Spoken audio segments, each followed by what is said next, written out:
Okay, welcome to another video about phrasal verbs with in today. Now the good news is most of them are about position. Remember, in means inside.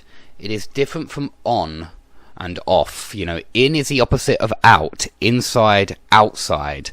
On is the opposite of off, so turn on, turn off, and many others. Put on, take off. Okay, so plug something in. Here you're putting the plug into a small hole, into a socket. Actually, it's called a socket. So because it's in the socket, you plug it in. The opposite is unplug, and that's worth remembering because that's often the case with phrasal verbs.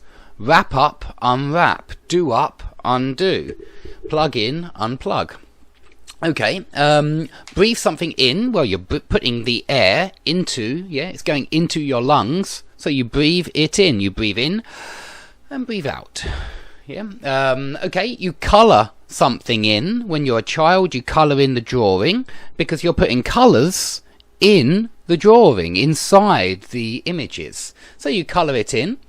And also, when you have a form or a document, you put your writing in the boxes. You put your ticks and your writing and your signature in the boxes. So you fill it in. You fill in the form.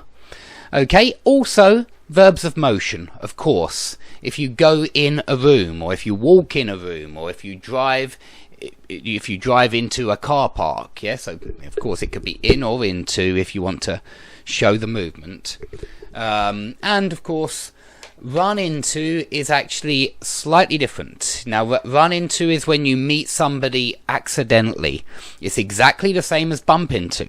Okay, run into someone, bump into someone. So this meet someone accidentally, very useful as well. Settle in. This means become settled, become comfortable in a certain group or society. So you might say, if you're a teacher, you might say that one boy or girl found it difficult to settle in the first few weeks because it was a new school, a new class. So it means become comfortable in your surroundings, settle in. The same with fit in. Fit in, perhaps settle refers more to comfort. Fit in refers more to whether you really do act the same as other people.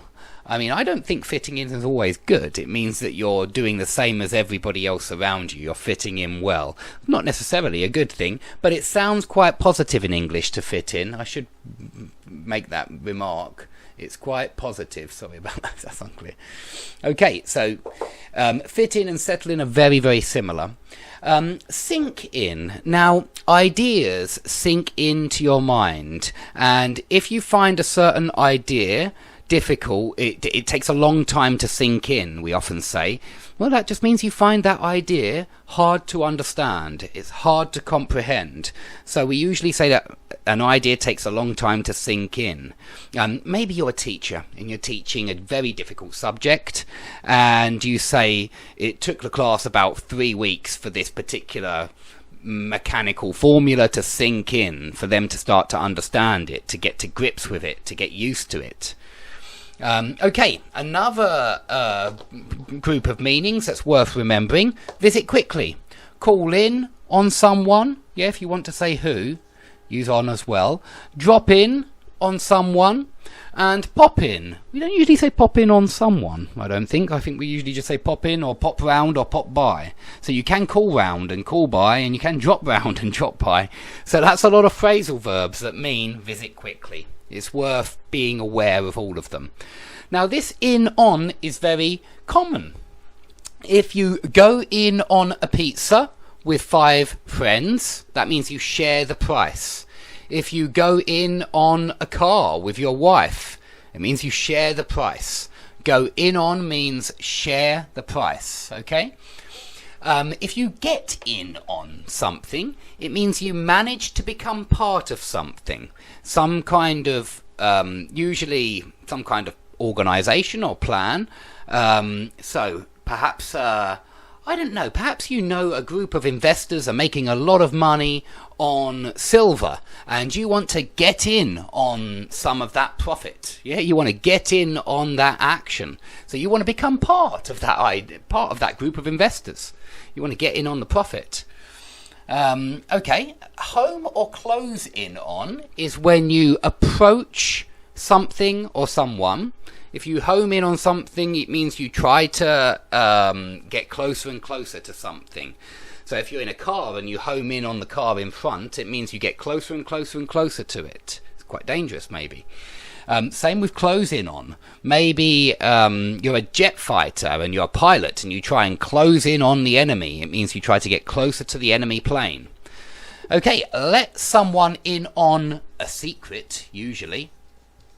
Let someone in on, it means you let them know something which is you and another group of people's little secret.